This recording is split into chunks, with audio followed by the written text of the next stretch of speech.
All right, so when you decided to play fantasy football in 2024, you knew that you'd need to be a good manager. You knew that you'd need to know all the players. Did you know that you were going to need to be a doctor too? There are injuries all over the place. Let's put it this way. If you don't have any injuries on your fantasy team right now, don't worry, because in a couple of weeks, you probably will. What an intro, huh? Welcome to Fantasy Football Today, presented We're really by... positive today. Everything's great. We're presented by BetMGM. They're great. They're the sportsbook born in Vegas. I'm Dave Richard. I'm joined by Katie Mox. Adam Aizer without his mustache this week as joining us. We will talk about those injuries. We will get to some starts and sits. We will help you make some money, and we will answer your tweets, presuming that you use the hashtag AskFFT. But first, hey, if you love penalties and if you love field goals, then Thursday's game was for you. Cowboys, Giants. Cowboys won 20-15. Let's talk about it for fantasy. Hey, look, CeeDee Lamb did his thing. Malik Neighbors did his thing. Hopefully he'll be okay. He suffered a concussion late in the game. We got some decent performances, including from Dak Prescott, Jake Ferguson, if it's in PPR. But let's talk about the running backs in this game. And Adam, I'm going to give this one to you. Devin Singletary, Rico Dowdle. Singletary's worst game of the year. Rico Dowdle scored. He caught a touchdown, but just 11 carries. Didn't even play 50% of the snaps. Where are we at with these running backs moving forward?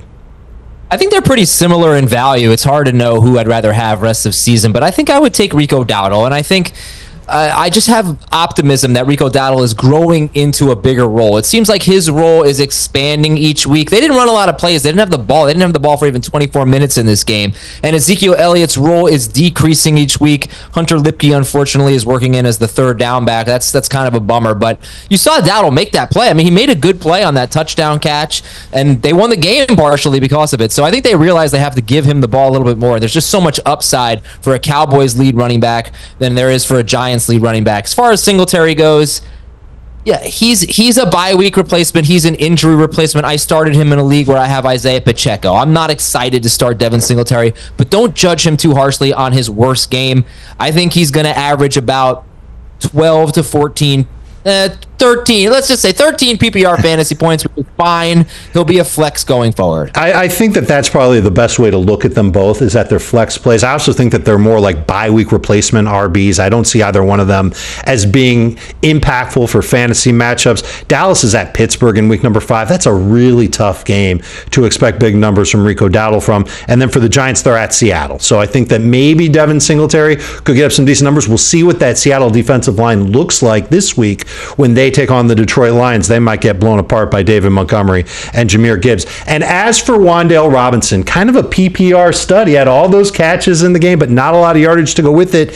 He's going to be a popular waiver wire ad, already rostered in about a third of CBS leagues. Adam, would you go after Wan'Dale Robinson thinking that he could be a flex or a bye week replacement at wide receiver? Yeah, but only in full PPR. I mean, I've seen this profile before. I wish I could remember more specifically. I think it was with Matt Ryan and the Colts, and they had Paris Campbell, Michael Pittman, and one other guy, and they were all getting a lot of catches for a 2 or 3 week stretch. And Matt Ryan was throwing really, really short, and it was just working out for PPR. But you know what? Eventually that goes away. If a guy can't make plays, if he can't do anything after the catch, if he's on a team that almost never scores touchdowns, I just wouldn't go too crazy for Wan'Dale Robinson. The good thing is he's definitely going to be second on this team in targets. I mean, and maybe even Neighbors doesn't play next week, but I think he should be okay in 10 Bite days. your tongue. You're gonna get enough targets, so that's gonna be there. The only reliable production will probably be catches. It's not gonna be yards. It's not gonna be touchdowns. So that is all he is a bye week replacement. He's 28% rostered, and I think that should probably be more like 40 to 45% rostered. So he's a small priority for me on waivers. And everybody's going to keep starting Brandon Aubrey, but Katie, I got to tell you, I was on Dallas minus 5.5 points. Aubrey goes to kick that field goal. It was 51 yards. Never missed one. It's right, I know, but like 51 yards, okay, it's hard to hit those. I know that. But what not a bad... for Aubrey? Maybe not, but... Not typically for Aubrey. I mean, what a bad beat, right? That's what anyone, I was going to say, is that it's a bad beat. Yeah, anyone that had... well, you got to think, like, did he take the Giants somehow in the spread on this one? But no, of course not. Of course not. We're not alleging that, people. Never. But we felt it. We felt it, us that had Dallas. The thing I think is interesting about this game is, one, you guys were talking about the running backs that did well, but I think defensively, it's interesting that Dallas finally found their rush defense, right? They've been getting killed on the ground, only allowed 23 yards. I was on Singletary over on his yards last night. That obviously didn't work out too well for me. But what I think is interesting is the Cowboys now in the futures market. They're in trouble, right? Before we started this season, both the Cowboys and the Eagles were tied as far as who's going to win the division. Those odds have drastically shifted. Now the Eagles are minus 170, Dallas plus 240. If you want to get frisky with it, the Commanders are 7-1 right now, plus 700. If they beat the Cardinals this weekend, we can expect those lines to shift as well. I still don't believe in the Eagles. I'm going to die on that hill. I know our producer, Sharon, is probably rolling his eyes right now, but I kind of like this 7-1 Washington.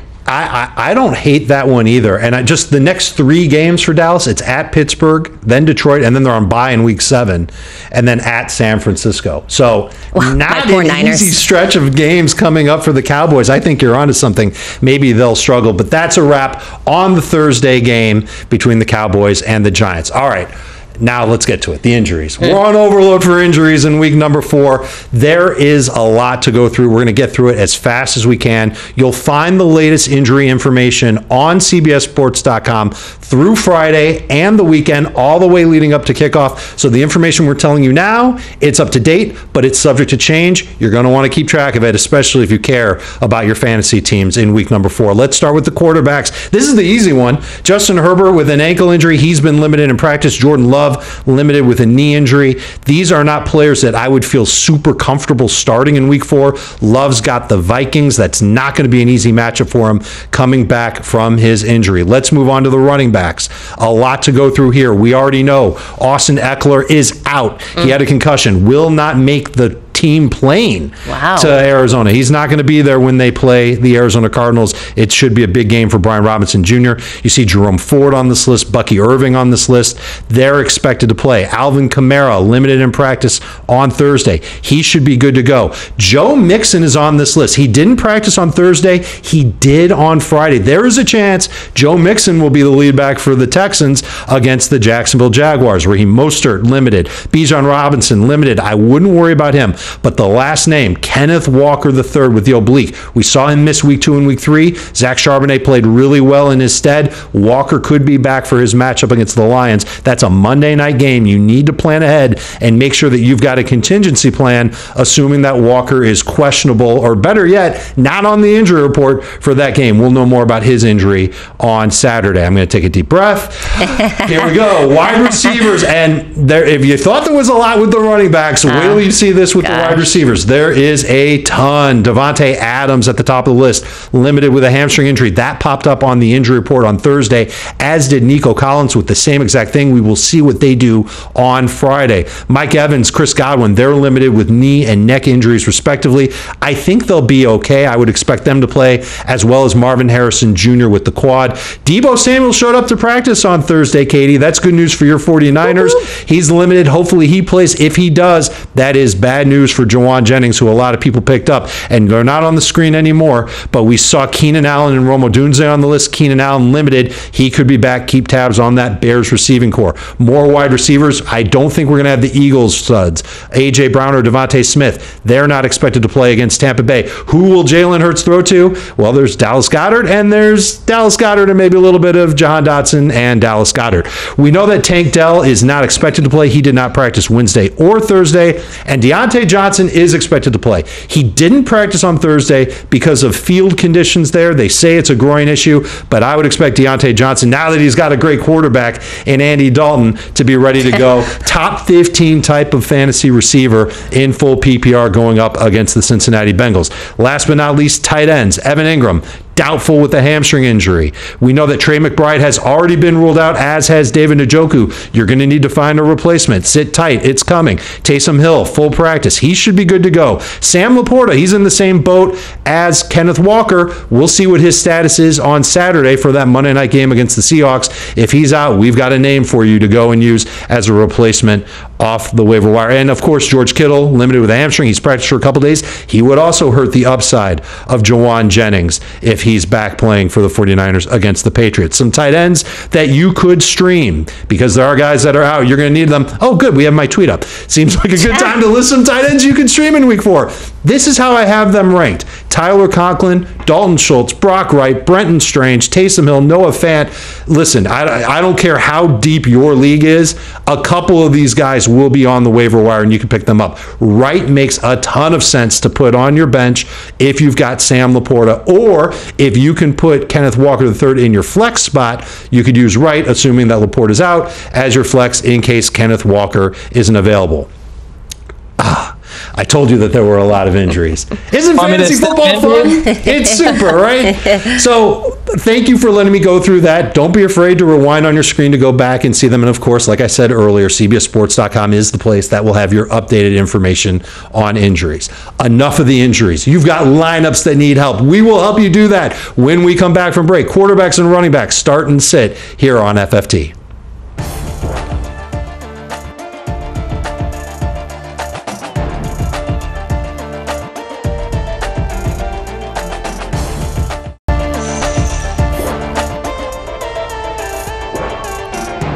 Fantasy Football Today coming back at you here on CBS Sports Network, presented by BetMGM, and we're going to play Rank These Three. This is the game that we've been playing recently to go through our starts and sits. One quick piece of news that came in during the break, and I told you that there's going to be injury news like crazy. Sam Laporta back at practice on Friday. Really good sign for his chances to play. That would make Brock Wright useless for fantasy, but we'll keep an eye on it for you over the weekend. All right, Rank These Three. I am going to come up with 3 names at each position. You're going to tell me how you'd rank them. And the audience also had the chance to do this. We posted some notes on Twitter, X, whatever you call it, where they could pick who they would start from the 3. So let's go for it with the quarterbacks first. Adam Aizer, I'm asking you to rank these 3. Sam Darnold, Geno Smith, and Brock Purdy.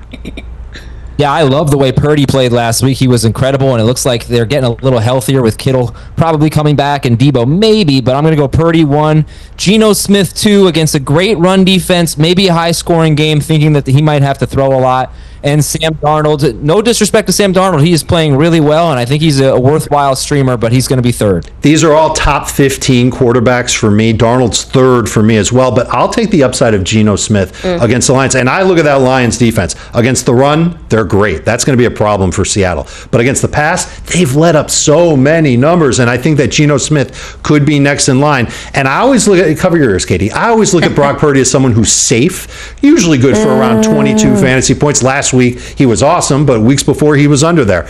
I think Geno has the better upside and the same type of floor as Brock Purdy. I don't know if you agree with me or not on that one. Oh, okay. She's playing the disrespect card on me, the 49ers fan over here. But I'll take Geno Smith over Brock Purdy and over Sam Darnold. I'll take Sam Darnold to throw an interception. That's something he does all the time. He's thrown a pick in 2 of the last 3 games. It's a little juicy. It's at -143. If you don't think he's going to throw a pick, you get some nice plus money odds on that one. But both the Niners and the Giants picked him off already. And this Packers team has been getting busy with interceptions. 7 interceptions so far this season. That's the most they had in the entirety of the regular season last year. We know who Sam Darnold is. You're going to get a ton of yards, and you're also going to get some turnovers. So at -143, maybe you don't play this by itself, and maybe you throw it into a parlay, boost up those odds. To be fair, they played against Anthony Richardson. So maybe that have boosted the interception numbers just a little bit. But yes, the Packers pass defense has been very, very good. Let's see what the audience said. Which of these quarterbacks would they go with? They like Brock Purdy. They're with you, Adam, and presumably Katie as well. Me, yes. That Brock Purdy is the best out of 3. But holy moly, look how close this was.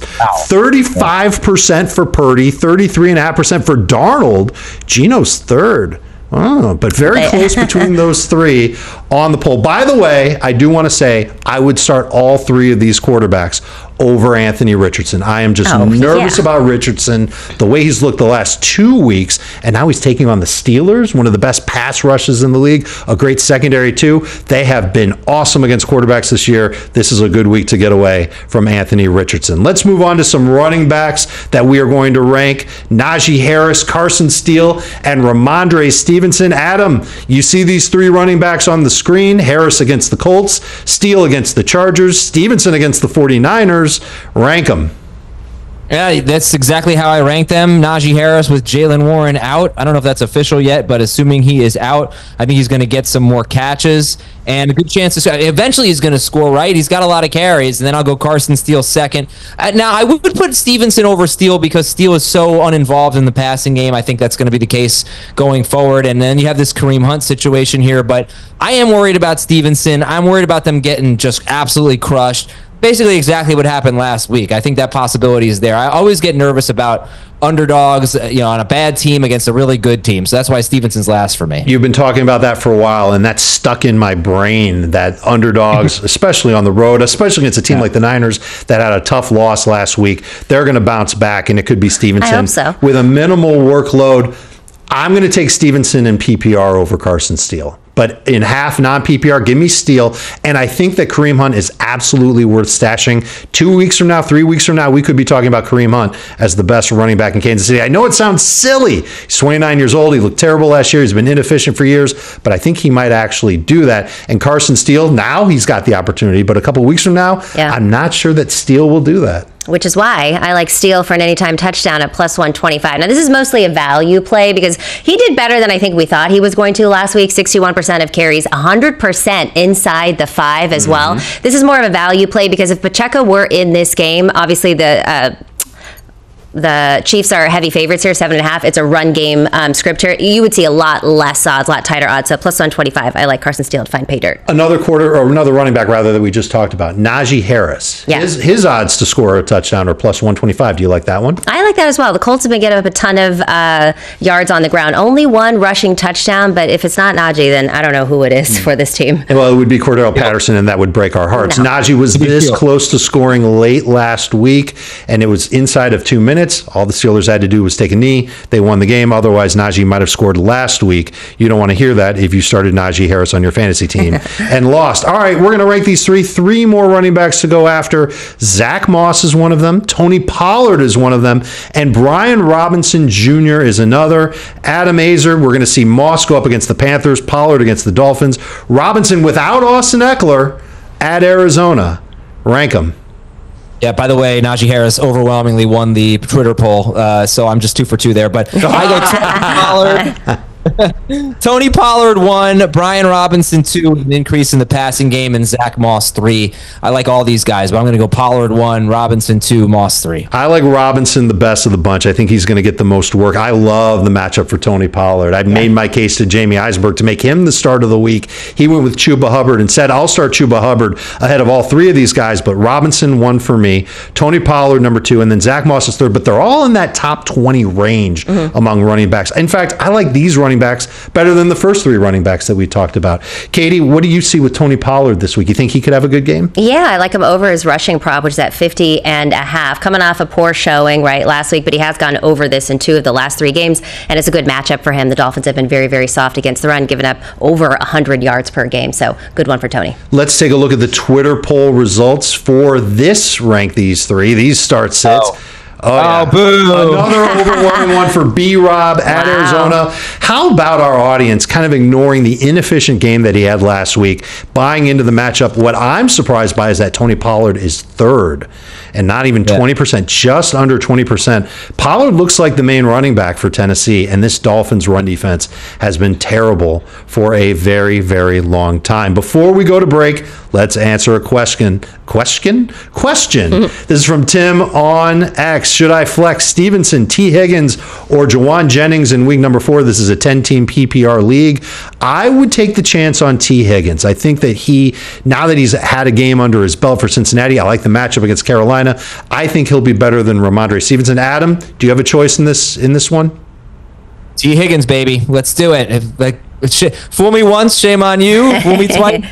Shame on us, Dave, but I'm willing to be fooled again. T. Higgins, let's go. We are going to include T. Higgins in one of our start-sit groups of 3 among wide receivers. In fact, when we come back from break, we'll start with T. Higgins and the other 2 wide receivers that we're going to weigh against him. This is Fantasy Football Today on CBS Sports Network.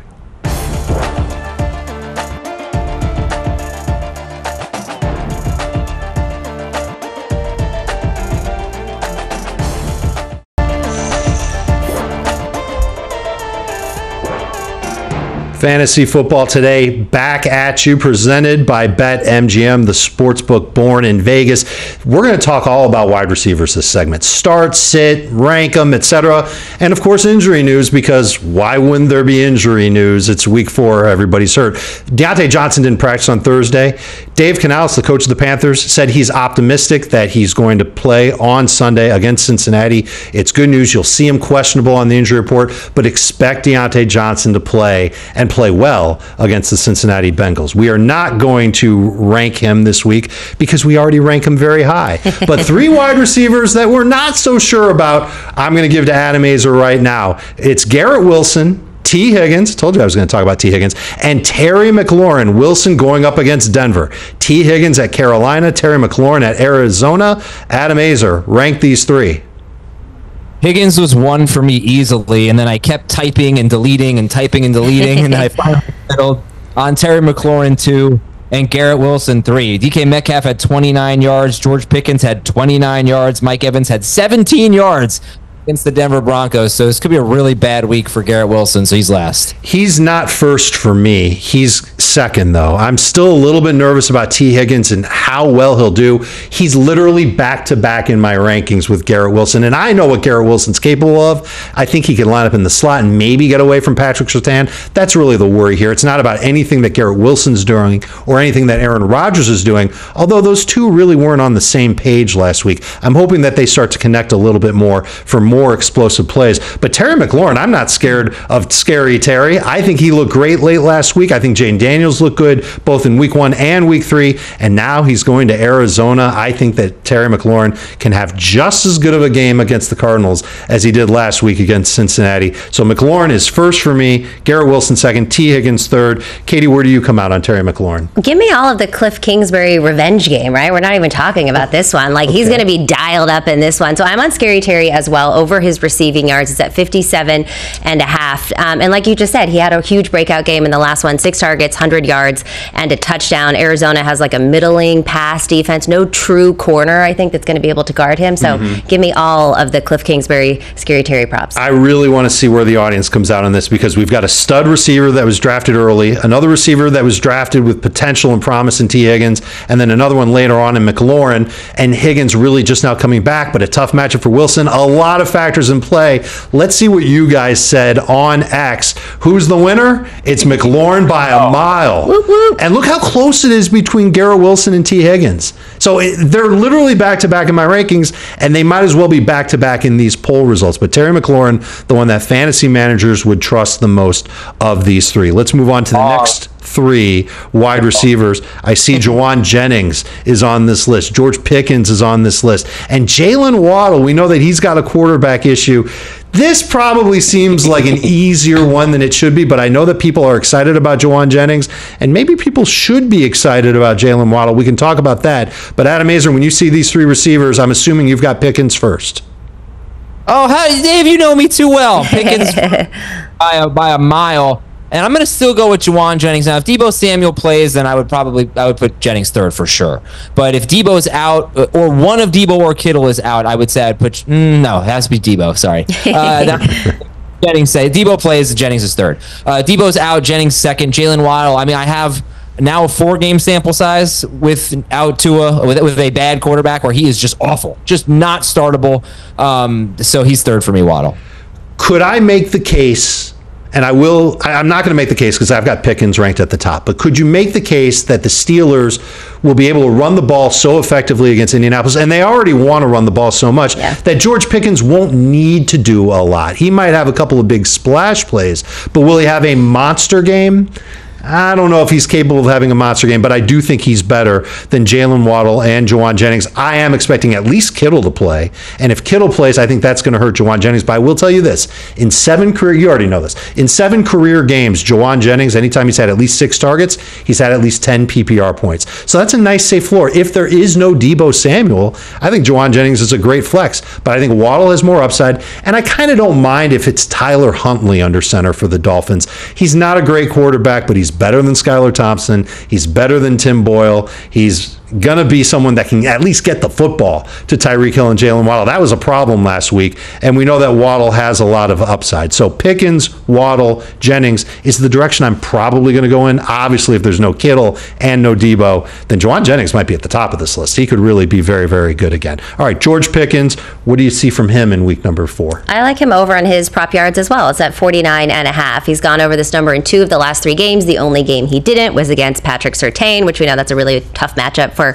anyone. I just think that Pickens has a really high ceiling here against the Colts, who run a lot of cover 3, which is exactly where he's been really good over the last couple of years.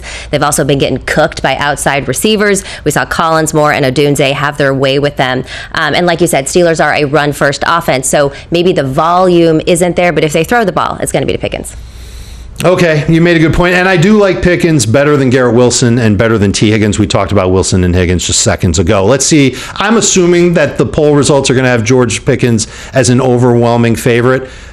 Okay, not as overwhelming as I thought. A 10 percentage point winner over Juwan Jennings, and nobody wants anything to do with Jalen Waddle. Adam, did these results surprise you a little bit, maybe? I don't know if people think that Kittle's playing. I think they don't. Kittle and Debo were both out. You could make a pretty convincing case for Juwan Jennings. But I would even if they were both out, I would still start Pickens over Jennings. Let's go with 3 more wide receivers that I think are in that flex range, so not guys that are looked at as number 2 types of wideouts. I've got Christian Kirk of the Jaguars. Came back to us last week, a really good game. Now he's at Houston. Darnell Mooney, he's had some good games lately. He's against the Saints.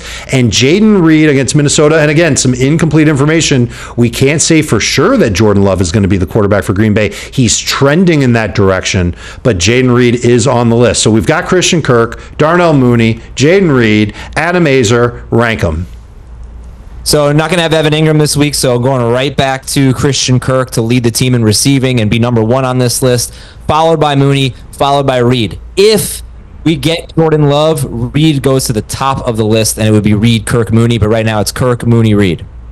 I've got Kirk at the top of my list. I'll take Reed over Mooney, even if Jordan Love does not play. I love the versatility of Reed, and I think that he's still got that opportunity to score. It can be on the ground. It can be through the air. We know that he's got that type of upside to him, and I think that they need him in this matchup with Minnesota. This is a tough Vikings defense. That pass rush pressure is going to be on whoever is playing quarterback for Green Bay, so getting the ball out quick and giving the ball to other people off of jet sweep motions, things like that, I think that'll benefit Green Bay a lot. I think Jaden Reed could end up having a very big game. And Darnell Mooney worries me. We've seen him play well the last couple of weeks. Kirk Cousins has looked better in the last couple of weeks. His offensive line took 2 hits in their last game. And now that offensive line isn't quite as good, and they're taking on the Saints, that's a tough matchup. I don't know if Cousins is going to have the time to throw downfield to Darnell Mooney. So Mooney makes me the most nervous of these 3. I'll take Kirk 1, Reed 2, and Mooney 3. I was going to ask you about Christian Kirk, but I think maybe Jaden Reed is the better guy to talk to you about. Do you see what I see with Jaden Reed, that the things that he could do, the potential that he brings to that Packers offense? Yeah, I have him for an anytime touchdown. It's at plus 165, so we have really good odds. Like you said, Jordan Love is trending towards playing, which is good for all pass catchers, right? In Green Bay, the Vikings defense has been stout, as you just touched on, but one weak spot they have is against slot receivers. Brian Murphy Jr. has been getting absolutely cooked out there. He's allowed 16 catches, 209 yards so far this season, just in like 3 games. So I think Jalen Reed could have a good game here. I like him plus 165 for a touchdown. I like those odds, absolutely. Okay, let's see if the audience agrees with us on Christian Kirk as the top guy of these 3. Kirk 1, maybe. No, it's Reed. They're with you, Katie. They like Jaden Reed. They think that he's going to score and put up some good numbers, and they are against both Adam and I. They've got Christian Kirk 3rd against Houston. I think a lot of people are nervous to start Jaguars players. I've gotten a lot of questions about Travis Etienne, for example, just like Etienne versus Carson Steele, Etienne versus Najee Harris. People are nervous about him, and if they're nervous about him, they are nervous about all the Jaguars. I would tell you that Christian Kirk is a good flex play, especially in PPR, and I'm still starting ETN as a number 2 running back, and I still like Brian Thomas Jr. So there's your Jaguars advice for the week. Let's answer a tweet before we go to break. We'll make it really, really quick. It's from Aldi's Tomatoes, and it's about Jaden Reed. Jaden Reed or Deontay Johnson for the rest of the season, assuming that Jordan Love is healthy. Adam, you got a lean? Yeah, I'll lean this way. I'll go with Jaden Reed. And see, I'm leaning here. Jaden Reed is my answer. Yeah, I think I'll take Deontay Johnson. I think he'll get more targets and be a little bit safer for fantasy managers the rest of the way. Break out the whiteboards. Katie, get ready with your player props. We're going to do the BetMGM Player Prop Challenge when we come back. Hashtag AskFFT.